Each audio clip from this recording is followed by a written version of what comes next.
अल्हम्दुलिल्लाहि रब्बिल आलमीन अर्रहमान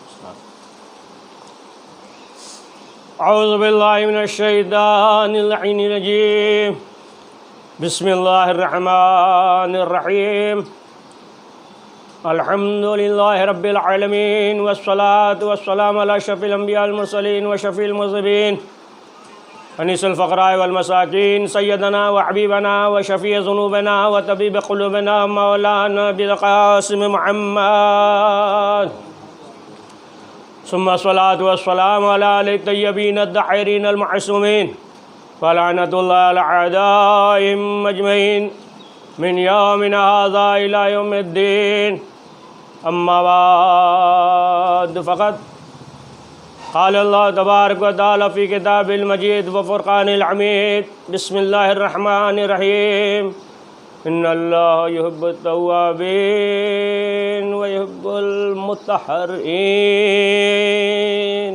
सलवात पढ़ें मोहम्मद वाले मोहम्मद। नाज़रीन इकराम, एक बार सूरह हमद और 3 बार सूरह इखलास पढ़कर मरहूम आबाद हुसैन इब्ने इल्तिजा हुसैन कि रूह को इस साल फरमा दें। अल्हम्दुलिल्लाहि रब्बिल आलमीन अर्रहमानिर रहीम मालिकि यौमिद्दीन इय्याका नअबुदु व इय्याका नस्तईन इहदिनस सिरातल मुस्तक़ीम सिरातल लज़ीना अनअमता अलैहिम गैरिल मग़्ज़ूबि अलैहिम वलद्दाल्लीन। अल्लाहुम्मा सल्लि अला नाज़रीन इकराम, ये मजलिस बराए इरसाल सवाब मरहूम आबाद हुसैन की जो बहुत नेक इंसान थे और अक्सर जो है बराबर मुलाकात होती रहती थी दिगर जगहों पे भी और मस्जिद में। बहरहाल परवरदिगार की बारगाह में ये दुआ है कि परवरदिगार मरहूम की मग़फ़िरत फरमाए और उनके ख़ानवादे को, उनके दोस्त और अहबाब को सब्र जमील इनायत फरमाए। तो नाज़रीन इकराम, जिस आयत की तिलावत का शरफ़ हासिल किया है कि अल्लाह तौबा करने वालों को दोस्त रखता है और वो जो है पाक हो जाता है, ताहिर हो जाता है। तो ये तौबा का दरवाज़ा हर वक्त जो है खुला हुआ है, बाबे तौबा, कि इंसान परवरदिगार की बारगाह में जिस वक्त भी तौबा और इस्तिग़फ़ार करेगा परवरदिगार उसके गुनाहों को माफ़ कर देगा और उसकी रहमत से मायूस होना ये गुनाह है। तो अब आप देखें कि इंसान इस दुनिया में गुनाह करता है, अगर कोई ख़ता हो जाए तो ज़ाहिर सी बात है कि फिर इंसान नाराज़ होता है, इंसान जो है सवाल करता है, इंसान जो है पूछता है, बाज़ पुरस करता है। लेकिन जो है परवरदिगार के यहाँ ऐसा नहीं है कि इंसान गुनाह करे और तौबा कर ले तो उसके यहाँ बाज़ पुरस नहीं है कि मसलन परवरदिगार ये नहीं कहेगा तुमने ये क्यों किया। तौबा करेगा परवरदिगार की बारगाह में तो परवरदिगार उसके गुनाहों को माफ़ कर देगा। और इस तरीक़े से कि अगर इंसान सिद्क़ दिल से तौबा कर रहा है तो यहाँ तक कि उसके जो नामे आमाल है, यानी जो किरामन कातिबीन है, उन्हें भी ख़बर नहीं होगी और परवरदिगार जो है उस गुनाहों को महव कर देगा, डिलीट कर देगा। यहाँ तक कि फ़रिश्तों को भी ख़बर नहीं होगी। और परवरदिगार गुनाहों पे पर्दा डालता है, वो सत्तार तो है ना, पर्दापोशी करता है, गुनाहों को छुपाता है, पर्दापोशी करता है। लेकिन अब आप देखें कि यही इंसान है कि अगर कोई ख़ता हो जाए तो इंसान जो है नाराज़ हो जाता है, यहाँ तक कि इंसान जो है उसकी इज़्ज़त ले लेता है, उसे जो है ज़लील करता है, उसकी जो है तौहीन करता है। लेकिन परवरदिगार की बारगाह में ऐसा नहीं है। नहीं, तौबा करो तो परवरदिगार फ़ौरन उसके गुनाहों को माफ़ कर देगा। इस बात को और थोड़ा दकीक कर दे कि अब आप देखें कि इंसान जो है वो इज़्ज़त ले लेता है, रुसवा कर देता है लोगों के दरमियान, लेकिन परवरदिगार गुनाहों को छुपाता है। मशहूर वाक़या है, बराबर आपने सुना होगा कि जनाब मूसा अलैहिस्सलाम के ज़माने में एक शख्स था, बहुत बड़ा गुनहगार था, मासियत करता था, यहाँ तक कि जनाब मूसा के ज़माने में क़ैद पड़ गया। बारिश नहीं हो रही थी, बनी इसराइल परेशान। बनी इसराइल ने कहा कि अल्लाह के नबी आप परवरदिगार की बारगाह में दुआ कीजिए कि बारिश हो। जनाब मूसा 70,000 बनी इसराइल को लेकर पहुँच गए, दुआ कर रहे हैं, लेकिन बारिश नहीं हुई। जब बारिश नहीं हुई तो लोग परेशान कि बारिश नहीं हो रही है, 70,000 बनी इसराइल है। तो जनाब मूसा ने सवाल किया कि परवरदिगार आखिर वजह क्या है, हम दुआ कर रहे हैं, बारिश नहीं हो रही है। तो एक आवाज़ आई कि मूसा इस मजमे में गुनहगार है, एक गुनहगार है जिसकी वजह से बारिश नहीं हो रही है। मूसा उस गुनहगार से कह दो कि इस मजमे से चला जाए तो बारिश होगी। वो जो है 40 साल से मासियत परवरदिगार कर रहा है जिसकी वजह से बारिश नहीं हो रही है। मूसा वो चला जाए तो बारिश होगी। जनाब मूसा ने ऐलान कर दिया, लेकिन इस मजमे से कोई नहीं गया। उसने कहा दिल में कि परवरदिगार अगर हम जाते हैं तो लोग कहेंगे यही गुनहगार था, नहीं जाते हैं तो बारिश नहीं होगी। सिद्क़ दिल से उसने तौबा किया। थोड़ी देर के बाद बारिश हुई। अब जब थोड़ी देर के बाद बारिश हुई तो जनाब मूसा ने सवाल किया कि परवरदिगार तूने ये कहा था कि इस मजमे में एक बहुत बड़ा गुनहगार है जिसकी वजह से बारिश नहीं हो रही है। परवरदिगार हमने ऐलान कर दिया, लेकिन कोई इस मजमे से नहीं गया और बारिश हुई। कुदरत की आवाज़ आई कि मूसा हमने जो है उस गुनहगार के सदक़े में बारिश की, इसलिए कि उसने सिद्क़ दिल से, सच्चे दिल से तौबा किया और हमने उसके गुनाहों को माफ़ कर दिया। तो जनाब मूसा ने कहा कि परवरदिगार वो है कौन, हमें भी बता दे।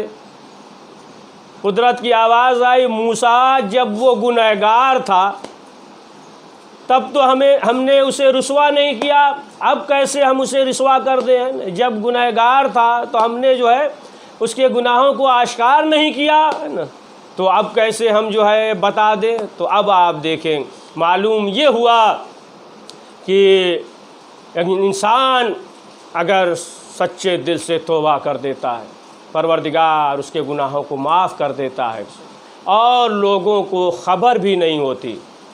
परवरदिगार ने जनाब दाऊद से कहा था कि दाऊद आप बशारत दीजिए, जो गुनहगार हैं उन्हें खुशखबरी दीजिए।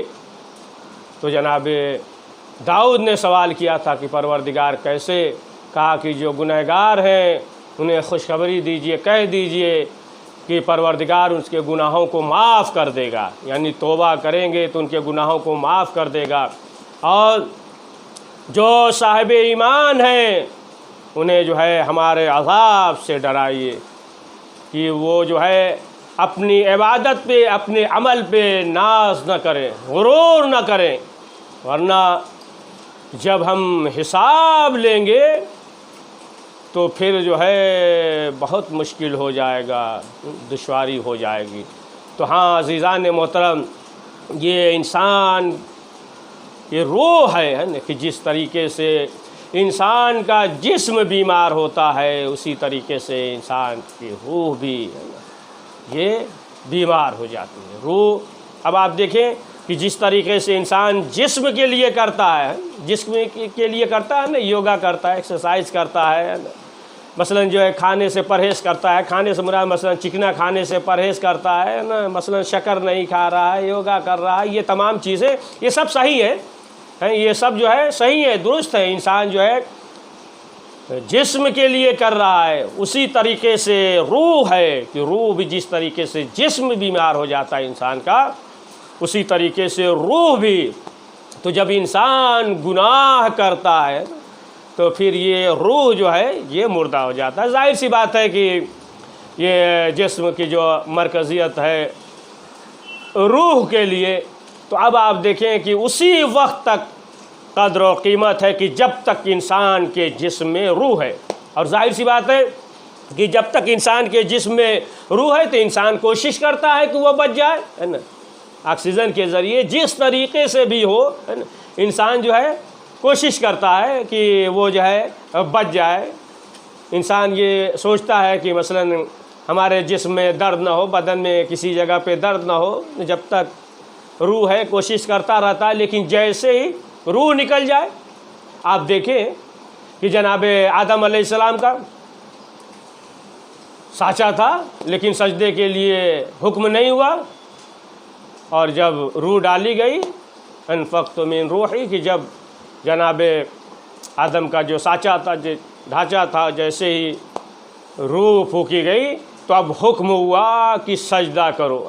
तो मालूम हुआ कि जब तक इंसान के जिस्म में रूह है, और जैसे ही इधर जिस्म से रूह निकल जाए तो अब क्या होता है, अब जो है दफन और कफन की बात शुरू हो जाती है।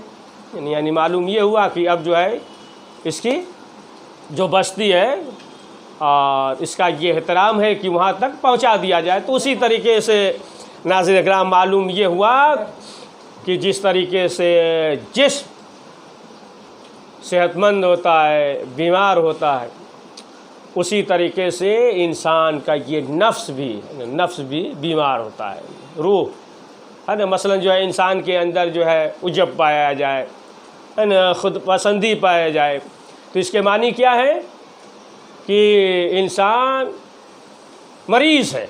यानी जिस्म नहीं लेकिन जो है रूह मरीज़ है, उजलत पाई जाए, खुद पसंदी पाई जाए, कि मसलन जो है इंसान ये कहे कि ये जो है हमारी चीज़ है ना, मसलन जो है हमारा बेटा, हमारा बंगला, हमारी गाड़ी, है ना, हमारा जो है ये सजदेगाह, हमारी तस्बीह, इस तरीके से कि बस जो है इंसान जो है ये कहे कि मैं यानी अपना, ये अपनी चीज़ है ना। यानी इंसान जो है सब अपनी चीज़ को बेहतर समझे, यानी खुद जो इबादत कर रहा है तो अपनी इबादत को बेहतर समझे, यानी हम जो है उससे अच्छा इबादत करते हैं।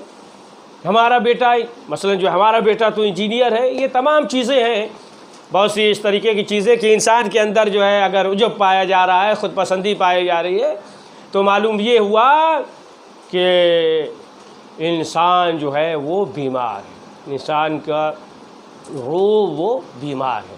लिहाजा इंसान को हर वक्त जो है परवरदिगार के बारगाह में तौबा और इस्तिग़फ़ार करते रहना चाहिए। इंसान को ये नहीं सोचना चाहिए कि अभी जो है हमारे पास वक्त है ना, कि मसलन इंसान ये ना सोचे कि अच्छा आज तो पंशंबे है, जुमरात है, आज मगरिब के बाद है ना शब जुमा होगी, शब जुमा में हम जो है तौबा और इस्तिग़फ़ार कर लेंगे, या 25 ज़िक़ादा को दहुल अर्ज़ है, उस दिन जो है हम तौबा इस्तिग़फ़ार कर लेंगे, या मसलन जो है फ़लाँ दिन हम तौबा और इस्तिग़फ़ार कर लेंगे। नहीं, इंसान को जो है इसी वक्त, इसी लम्हा इंसान को गनीमत जानना चाहिए, और उस वक्त इंसान जो है ये सोच सकता है कि जब उसे मालूम हो, है ना, उसे मालूम हो कि अभी हमें मौत नहीं आएगी। लिहाजा इंसान को मालूम नहीं है कि किस वक्त जो है उठते बैठते सोते जागते जो है मौत आ जाएगी। लिहाजा इंसान को मायूस नहीं होना चाहिए, हर वक्त जो है तौबा और इस्तिग़फ़ार करते रहना चाहिए। तो इंसान से अगर गुनाह सरज़द हो जाए तो फ़ौरन परवरदिगार की बारगाह में तौबा और इस्तिग़फ़ार करे। एक शख्स रसूल अकरम हज़रत मोहम्मद मुस्तफ़ा सल्लल्लाहु अलैहि वसल्लम की खिदमत में हाज़िर हुआ, और हाज़िर होने के बाद उसने ये कहा कि ऐ अल्लाह के रसूल, कोई ऐसा अमल बताइए कि जिसकी वजह से हमारे गुनाह माफ़ हो जाए। तो रसूल अकरम ने फरमाया कि जाओ और जाने के बाद माँ की खिदमत करो, माँ के साथ नेकी करो। फिर उसने कहा कि अल्लाह के रसूल मान नहीं है, तो रसूल अकरम ने फरमाया कि जाओ और जाने के बाद बाप के साथ नेकी करो, खिदमत करो, एहसान करो। जब वो जाने लगा तो रसूल अकरम ने फरमाया काश कि आज अगर इसकी माँ ज़िंदा होती तो इसके गुनाह जल्द माफ़ हो जाते। तो नाज़रीन इकराम, मालूम ये हुआ कि अगर इंसान ये चाहता है कि उसके गुनाह जल्द माफ़ हो जाएं तो वो वालिदैन के साथ नेकी करने की वजह से। अगर इंसान ये चाहता है कि उसके रिस्क में इजाफ़ा हो तो ये भी वालिदैन की खिदमत की वजह से। अगर इंसान ये चाहता है कि वो सेहतमंद रहे, बीमारियों से महफूज रहे, तो वो भी वालिदैन की खिदमत की वजह से। शेख सदूक अलैहि रहमा वो लिखते हैं कि एक मरतबा मौला अली हज़रत अली अलैहिस्सलाम और इमाम हुसैन अलैहिस्सलाम खाने काबा में थे कि रात के वक्त एक रोने की आवाज़ आई कि एक नौजवान रो रहा है तड़प तड़प कर, इस तरीके से कि जैसे कोई जवान मारा गया। तो मौला अली ने इमाम हुसैन से कहा कि मेरे लाल सुन रहे हो, एक नौजवान है जो गिरिया कर रहा है, जाओ और उसे लेकर आओ। तो जब इमाम हुसैन पहुँचे तो क्या देखा कि वो नौजवान जो है खाने काबा में तड़प कर रो रहा है, गिरिया कर रहा है, और यहाँ तक कि जिस्म का एक हिस्सा जो है वो मासूर हो चुका है। पाँव जो है सूख गए हैं, चल फिर नहीं सकता। अब वो शख्स मौला की खिदमत में हाजिर हुआ तो मौला ने सवाल किया कि ये बताओ कि तुम्हारे साथ क्या मसला हुआ। उसने कहा कि मौला न पूछिए, हमसे जो है बहुत बड़ा गुनाह हो गया है।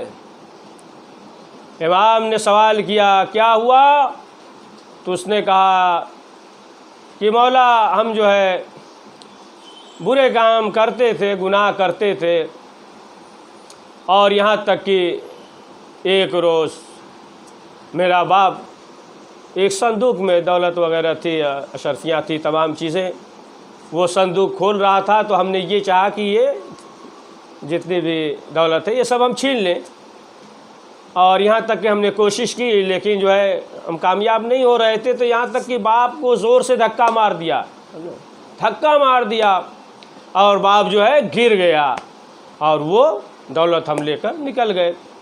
अब उसके बाद जो है बाप नाराज़ था। बाप ने ये कहा कि कसम बखुदा हम खाने काबा जाएंगे और तुम्हारे लिए बद्दुआ करेंगे।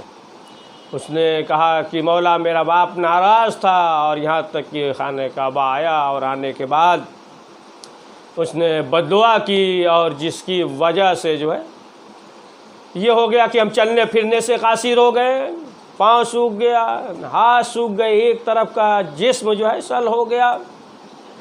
और इस तरीके से कई साल यानी 3 साल तक गुज़रे, और आखिरकार जो है हम अपने बाप को राज़ी करते रहे।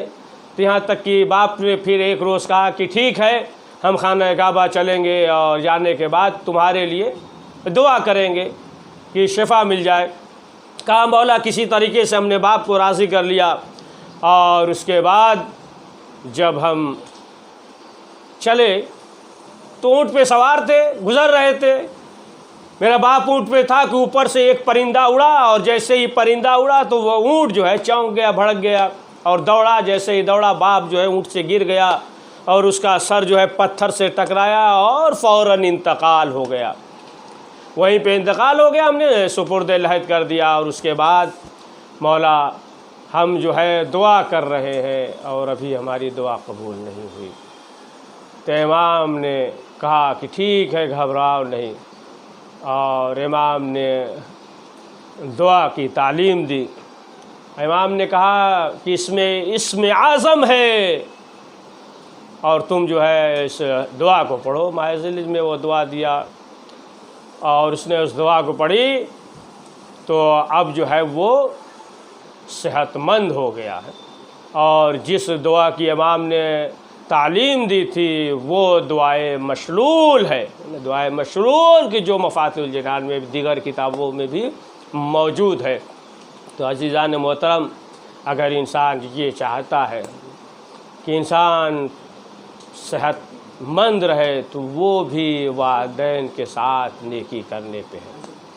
आप देखें कि अहादीस और रवायात में किस कदर जो है हुक्म है ला तकल्लुहुमा उफ़िन। कुरान मजीद में देखो, ख़बरदार उफ़ तक न कहना है ना, उफ़ तक न कहना, यानी परवरदिगार अपने ज़िक्र के बाद बंदों का ज़िक्र करता है। लिहाजा ये तमाम आमाल जो है ये जो है कबूल नहीं होंगे कि अगर वालिदैन राज़ी नहीं हैं। तो अब आप देखें कि सबसे बड़ी नेमत, सबसे बड़ी दौलत है कि जिनके वालिदैन इस दुनिया में मौजूद हैं। अगर इंसान ये चाहता है कि उसके रिज़्क़ में वसअत हो, उसकी रिज़्क़ में बरकत हो, तो वालिदैन की खिदमत की वजह से हुआ। जैसा खुद 8वें इमाम अली रज़ा अलैहिस्सलाम तफसीर में वो बयान करते हैं कि जब बनी इसराइल के एक जवान को कत्ल करके उसके महल्ले में फेंक दिया था ताकि लोग किसी और को समझे। अब लोग परेशान हुए इसका कातिल कौन है। जब हुक्म हुआ परवरदिगार का, जनाब मूसा ने कह दिया कि गाय को ज़िब्ह करो और करने के बाद जो है इसका गोश्त या दुम जो है उस मकतूल की लाश पे रखो तो ख़ुद ज़िंदा हो जाएगा, बोलने लगेगा। तो अब जो है लोगों ने सवाल किया कि गाय कैसी होनी चाहिए, यानी जुज़ियात में पड़ गए, सिर्फ कह दिया कि गाय ज़िब्ह करो। अब पूछने लगे गाय कैसी हो, मसलन तंदुरुस्त हो कि वो गाय की जो खेत में है ना हल जोतते हैं वो हो, रंग क्या हो, सफ़ेद हो कि ज़र्द हो। अब सब जुज़ियात में पड़ गए हैं। जनाब मूसा ने कहा कि फ़लाँ रंग की ज़र्द और कहीं मिलेगा नहीं। अब तलाश करने लगे, किसी के पास था ही नहीं, सिर्फ एक शख्स था। जब उसके पास पहुँचे तो उसने कहा कि इसकी कीमत जो है कई गुना ज़्यादा बताया। अब कई गुना ज़्यादा बताया, जनाब मूसा के पास आए, कहा कि अल्लाह के नबी मसलन मिसाल दे रहे हैं कि उसके तो कीमत जो है 10,000 है, वो तो 5 लाख मांग रहा है मसलन का कीमत। तो जनाब मूसा ने कहा कि क्या कर सकते आए, तो कहा कि भाई इसकी कीमत इतनी है कि तुम इसके वज़न के बराबर तौल दोगे। अब आखिरकार जो है वैसी गाय तो किसी के पास थी नहीं, उसी के पास थी। तो जनाब मूसा ने कहा कि अब कोई रास्ता ही नहीं है, तुम्हें लेना पड़ेगा। अब जो है लिया और बहरहाल उस गाय को ख़रीदा और ख़रीदने के बाद ज़िब्ह किया और ज़िब्ह करने के बाद उसके दुम को जो है मकतूल के उस पर रख दिया है। अब वो जो है ज़िंदा हो गया। अब वो ज़िंदा हो गया तो उसने बताया कि चचाजाद भाई ने कत्ल किया है। गाय जो है उसकी वजह से, दुम रखने की वजह से ज़िंदा हो गया। अब जो है वो मुर्दा ज़िंदा हो गया तो अब किसी को तअज्जुब नहीं है ना, किसी मुसलमान को तअज्जुब नहीं है। अगर मौला अली जो है ज़िंदा कर दे मुर्दे को तो हर एक को तअज्जुब है। और अगर ये कह दिया जाए कि ये जानवर है, कीमा कीमा हो जाए और फिर उसके बाद जो है हुक्म दे दे तो मुसलमान मान लेता है। लेकिन जो है अगर ये कहा जाए मौला अली ने ये किया तो हर अक्सर इंसान जो है वो तअज्जुब करने लगता है। तो बहरहाल वो ज़िंदा हो गया, उसने बता दिया। तब जनाबे मूसा से लोगों ने कहा कि ये भी एक दिलचस्प वाक़या है। सवाल किया तो बताया कि ये नौजवान जो ख़रीद और फ़रोख्त करता था, एक रोज़ एक शख्स आया एक जीन्स ख़रीदने के लिए, तो उसकी चाबी जो है उसके बाप के तकिए के नीचे थी। उसका बाप सो रहा था, बाप सो रहा था। देखिए बहुत दकीक बात, बाप सो रहा था, चाबी तकिए के नीचे है। और उसने सोचा कि अगर चाबी तकिए के नीचे से निकालते हैं तो फिर बाप की नींद ख़राब हो जाएगी, लिहाजा जो सौदा करना था और उसमें जो फ़ायदा था थोड़ा बहुत, उसने जो है नहीं किया। कहा कि नहीं, अगर चाबी निकालते हैं तो बाप की नींद ख़राब हो जाएगी, लिहाजा जो है सौदा नहीं किया। जब बाद में जब बाप उठा तब उसने जो है बाप से बयान किया, तो बाप ने दुआ की और बाप ने ये कहा कि तुम्हें जो है इस गाय की वजह से कई गुना जो है फ़ायदा होगा, कई गुना जो है तुम्हें जो है रिस्क में वसअत और बरकत होगी। कहा कि ये जो है उसी वजह से है, उसी वजह से उस वक्त सौदा कर लेता, लेकिन चूंकि बाप के तकिए के नीचे चाबी थी, लिहाजा इसने नहीं चाहा कि बाप की नींद ख़राब होने पाए।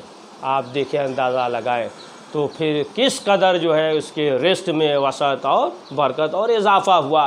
तो मालूम ये हुआ कि अगर इंसान ये चाहता है कि रिस्क में वसअत हो, रिस्क में बरकत हो, तो वो भी वालिदैन के साथ नेकी करने की वजह से।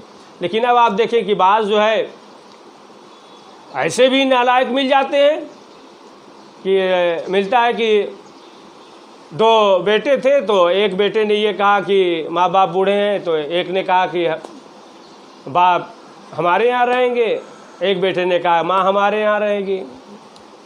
तो उसने कहा कि हम जो है बाप की खिदमत करेंगे और तुम माँ की खिदमत करो। इस तरीके से तकसीम कर लिया कि खिदमत करेंगे। और यहाँ तक कि कुछ दिन के बाद जो है बाप का इंतकाल हो गया। जब बाप का इंतकाल हो गया तो दूसरे भाई ने उससे ये कहा कि माँ है तुम भी खिदमत करो। उसने कहा कि नहीं, हमारे हिस्से में तो बाप थे।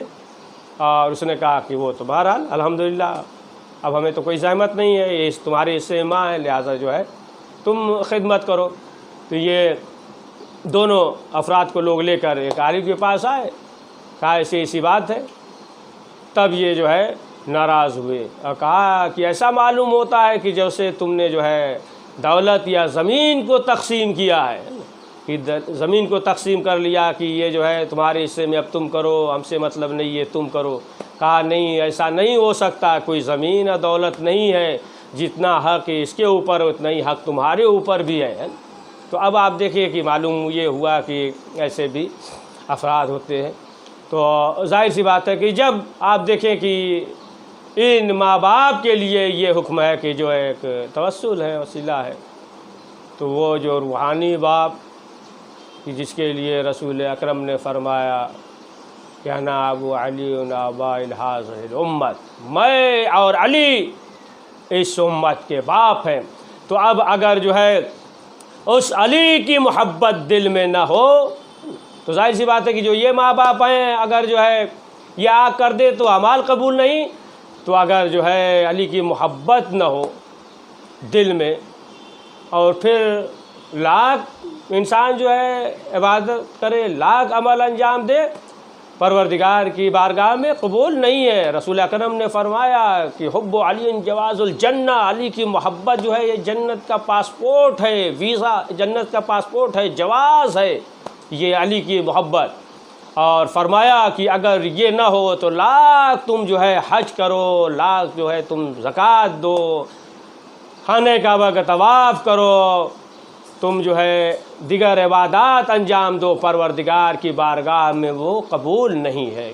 और रसूल अकरम हज़रत मोहम्मद मुस्तफ़ा सल्लल्लाहु अलैहि वसल्लम ने फरमाया कि ऐ अली, तुम्हारी मोहब्बत जिसके दिल में होगी, जो शिया होंगे, तो अगर उनके कदम डगमगा जाएं, गुनाहों की वजह से अगर जो है पहला कदम डगमगा जाएगा तो फिर दूसरा कदम जो पड़ेगा तो फिर वो साबित कदम रहेगा।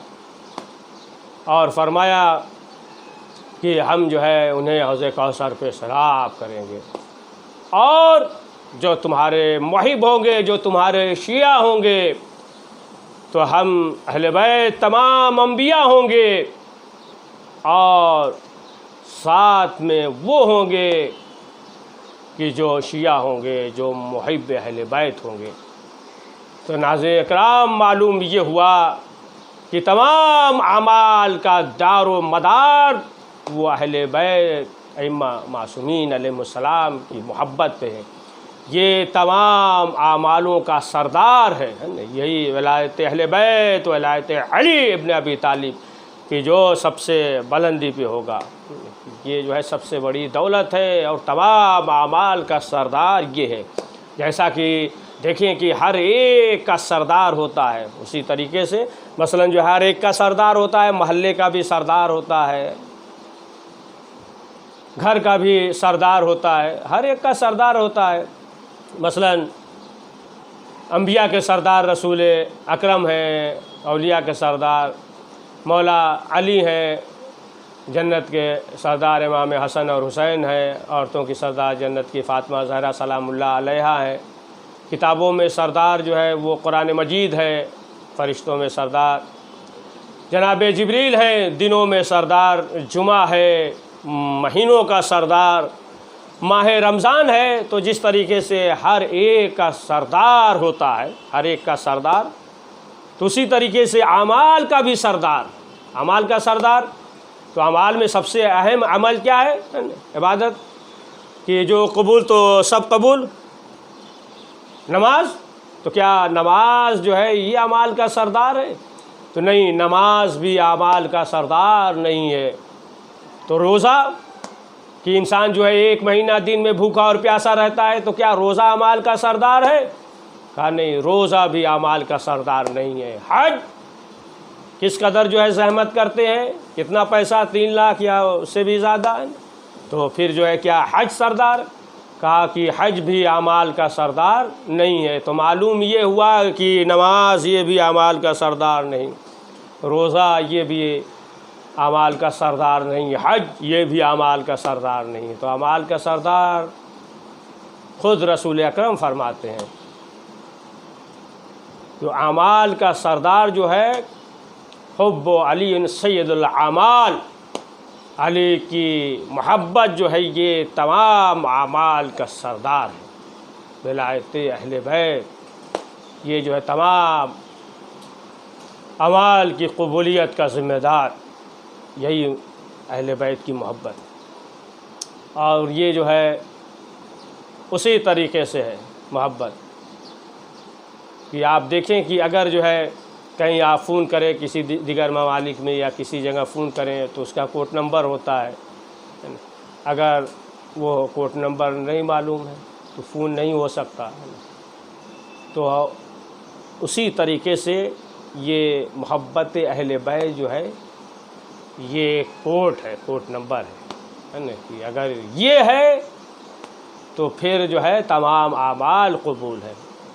तो आप देखें कि जितने नेक आमाल होंगे, तो रवायत में ये है ना कि रूह आती है, तो रूह जो है हर रोज़ घर पे आती है, कभी हफ्ते में 1 मरतबा आती है, कभी महीने में 1 मरतबा आती है, कभी साल में आती है, कभी 4-4 साल 5-5 साल पे रूहें आती हैं। तो ये कैसे है? उसी तरीके से कि आप देखें कि सब जो है बॉम्बे शहर में हैं, तो बहुत से लोग महीने में अपने वतन चले जाते हैं, 6 महीने पे 1 बार जाते हैं, साल में जो है मसलन 2 बार चले जाते हैं, कुछ जो है 3 साल 4 साल पे अपने वतन जाते हैं। यानी जिस जैसी सहूलत हो, पैसा होता है तो उस हिसाब से लोग जो है जाते हैं। यानी कि अगर पैसा है, सहूलत है, उसी हिसाब से जाते हैं। उसी तरीके से रूह भी आती है। तो जिसका आमाल नेक होगा, जिसका आमाल वज़नी होगा, तो फिर उसकी रूहें जो है बराबर आती रहती हैं। तो हाँ अज़ीज़ान मोहतरम, इंसान इस दुनिया से चला जाता है, ये रूह है, रूह है कि जैसा कि रवायत में भी है कि जब रसूल अकरम ने फरमाया था कि ये रूहें हैं कि अगर मालूम ज़िंदा होती है, इस तरीके से इंसान चलता है तो दुआएं देती, लोगों ने मजाक उड़ाया। तो फरमाया कि ये रूह है। और सुनते रहते हैं बराबर जो है रवायात में, तमाम चीज़ों में कि अक्सर इंसान ये कहते हैं कि जाने दीजिए मरहूम हो गए, ये किलकाल ना करिए, कहते हैं न, इसीलिए है न कि रूह जो है ये इर्द गिर्द होती है। जब जनाजा उठता है तो रूह जो है ये देखती रहती है। जनाब सलमान का भी वाक़या आपने सुना होगा और इस वक्त बताना बयान करना मकसूद नहीं है। तो बहरहाल ये दुनिया की जो फ़ानी है और इसके बाद जो दुनिया की जो आखिरत है, जो बका है, तो इंसान को ये चाहिए कि हर वक्त परवरदिगार की बारगाह में तौबा और इस्तिग़फ़ार करता रहे। वो परवरदिगार के जो अरहमुर राहिमीन है, वो परवरदिगार गुनाहों को माफ़ कर देता है। जैसा कि जब एक ज़ईफ़ा एक औरत ने रसूल अकरम से सवाल किया कि ऐ अल्लाह के रसूल, कि परवरदिगार जो है वो माँ से भी ज़्यादा, कई गुना ज़्यादा परवरदिगार जो है अपने बंदों से मोहब्बत करता है, तो ये कैसे होगा कि वो अपने बंदों को जहन्नम में जलाए? रसूल अकरम ने फरमाया, हाँ सही कह रही हो, लेकिन जो है ये इंसान के गुनाह होते हैं, इंसान के गुनाह। लिहाजा हर वक्त इंसान को तौबा और इस्तिग़फ़ार करना चाहिए। मालूम नहीं कि किस वक्त मौत आ जाएगी। हर वक्त इंसान उठते बैठते, सोते जागते, चलते फिरते, हर वक्त इंसान मौत के मुंह में है। वो कैसा लम्हा होता है, वो कैसा वक्त होता है कि इंसान के पास हाथ भी है लेकिन हरकत नहीं करते, ज़बान भी है लेकिन बोलती नहीं, दिल और दिमाग भी है लेकिन जो है गौर और फ़िक्र नहीं करते। कितना सख्त मरहला होता है। लेकिन जिसके दिल में अहले बैत की मोहब्बत है, जो शियान हैदर कर्रार है, तो रसूल अकरम ने फरमाया कि मन मात अला हुब्बे आले मोहम्मद इन मात शहीदा, कि जो अहले बैत की मोहब्बत लेकर इस दुनिया जाता है वो शहीद जाता है। तो हाँ अज़ीज़ान मोहतरम, आखिर वक्त तक भी परवरदिगार की बारगाह में तौबा और इस्तिग़फ़ार करेगा। आप देखें कि हुर जो है उनका आखिरी लम्हा है कैसा था कि तमाम गुनाहों पे भारी हो गया एक शब्द। हाँ अज़ीज़ान मोहतरम, ये मौत अम्र यकीनी है और हर इंसान को गुज़रना है और कोई इंसान इनकार नहीं कर सकता। लिहाजा हर वक्त इंसान को चाहिए कि वो मौत को याद करे। यही मौत है कि जब इंसान इस दुनिया से जाता है तो अज़ीज़ व अक़ारिब परेशान हो जाते हैं, घबरा जाते हैं। यही वाक़या करबला है कि जब हम याद करते हैं, जब सुनते हैं, तो फिर जो है हम अपने गम को भूल जाते हैं। हाँ नाज़रीन इकराम, इमाम हुसैन अलैहिस्सलाम करबला के मैदान में एक एक असहाब बनी हाशिम को भेज रहे हैं, हर एक शहीद हो रहा है। एक मरतबा जनाब अब्बास ने इजाज़त मांगी। इमाम हुसैन ने कहा, भाई अब्बास तुम जो है लश्कर के अलमदार हो। जनाब अब्बास ने कहा कि आका वो लश्कर कहाँ है? सकाई की इजाज़त मिली, हज़रत अब्बास मक्तल में आए, दायां बाजू कलम हुआ, बायां बाजू कलम हुआ, एक गुर्ज सर पे लगा। जैसे ही हज़रत अब्बास ने आवाज़ दी तो इमाम हुसैन ने क्या कहा, अज़ादारो इमाम हसन की शहादत हुई, लेकिन इमाम हुसैन ने ये नहीं कहा कि मेरी कब्र टूट गई, ऐलान इनकसर ज़हरी। लेकिन जब बराबर का भाई मारा गया, इमाम हुसैन ने कहा आज मेरी कमर टूट गई। हाँ आज़ादारो, एक एक करके शहीद हो गए, हर एक शहीद हो गया। इमाम हुसैन ने सदा इस्तिग़ासा बुलंद किया, हल मिन नासिरिन यंसुरना, है कोई जो मेरी मदद करे। जब सदा इस्तिग़ासा बुलंद किया, अली असगर ने अपने आप को गहवारे से गिराया। इमाम हुसैन आए, सवाल किया, बहन ज़ैनब क्या हुआ? कहा कि भैया जब से आपने सदा इस्तिग़ासा बुलंद किया, अली असगर ने अपने आप को गहवारे से गिरा दिया। इमाम हुसैन ने कहा लाओ असगर को हमें दे दो। मक्तल में लाए, हुरमुला का तीर चला, अली असगर शहीद हुए। नन्ही सी कब्र बना कर इमाम हुसैन ने सुपुर्द लहद कर दिया। अब कौन है कि जो मदद करे? इमाम हुसैन तन्हा है। इमाम हुसैन खैमे से निकले। अब जो खैमे से निकले, हर एक को आखिरी सलाम किया। मक़तल में आए, मैदान में आए। इमाम हुसैन ये कहते जा रहे थे, तूने मेरे अकबर को मारा, मेरे कासिम के लाश को पामाल किया, बराबर से भाई को मारा। ये कहते जाते थे, हमला करते जाते थे कि एक आवाज़ आई, हुसैन। अली अकबर का वास्ता, तलवार रोक लो। हुसैन ने तलवार को न्याम में रखा।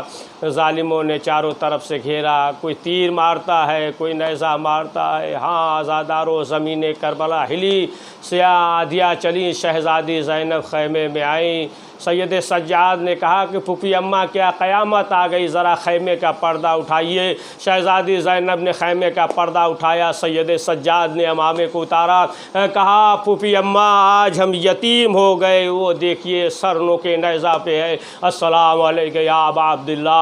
हाँ आज़ादारों, बस आगे बढ़कर एक फ़िक्र अर्ज़ कर दे। उसके बाद ये लूटा हुआ जो काफ़िला 11 मुहर्रम को चला कूफा और शाम, और फिर रिहाई मिली, और फिर ये काफ़िला लूटा हुआ काफ़िला करबला आया। शहज़ादी ने अपने भाई का चेलुम किया। फिर ये जब काफ़िला चला मदीने की तरफ, बस आखिरी फ़िक्रा, अब जब ये काफ़िला मदीने की तरफ चला तो ये कहीं नहीं मिलता कि सैयद सज्जाद ने कोई खुतबा दिया हो, शहज़ादी ज़ैनब ने कोई खुतबा दिया हो। हाँ, सिर्फ जो है शहज़ादी उम्मे कुलसूम ने कहा था, ए मदीना मेरे आने को कबूल न करना, जब हम गए थे तो घर भरा हुआ था, भाई तो कोई वारिस मौजूद नहीं है। हाँ आज़ादारों, बस आखिरी फ़िक्रा शहज़ादी ज़ैनब ने हर एक से कह दिया कि अगर फ़ातिमा सुग़रा कुछ पूछें तो ये न कहना कि हुसैन जो है शहीद कर दिए गए। हाँ आज़ादारों, जब ये काफ़िला पहुँचा फ़ातिमा सुग़रा को मालूम हुआ। जब ये मालूम हुआ तो ये बढ़ी, लोगों ने कहा कि आप यहीं रहिए, लेकिन आगे बढ़ी, क्या देखती है कि तमाम बीवियाँ जो है मौजूद हैं। अब जो है तमाम बीवियाँ खामोश हैं। फ़ातिमा सुग़रा जो है सवाल करती हैं, कहा कि ये बताइए कि मेरा बाबा कहाँ है। इसलिए कि शहज़ादी ने ये कह दिया था कि ऐसा ना हो कि कोई बीवी ये कह दे कि तुम्हारे बाबा मारे गए।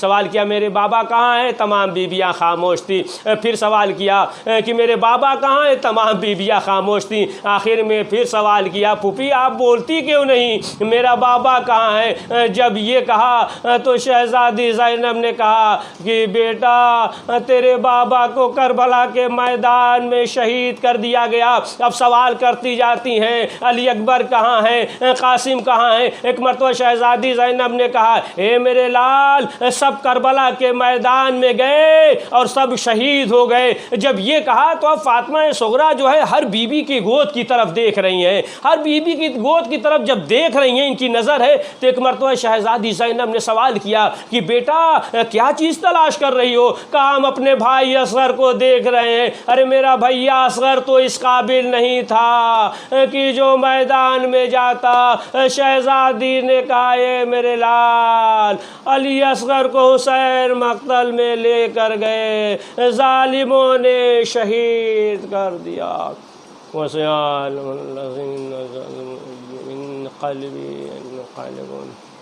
परवरदिगार अहले बैत मासूमीन अलैहिस्सलाम को वास्ता इस मुख्तसर से अमाल को कबूल फरमा।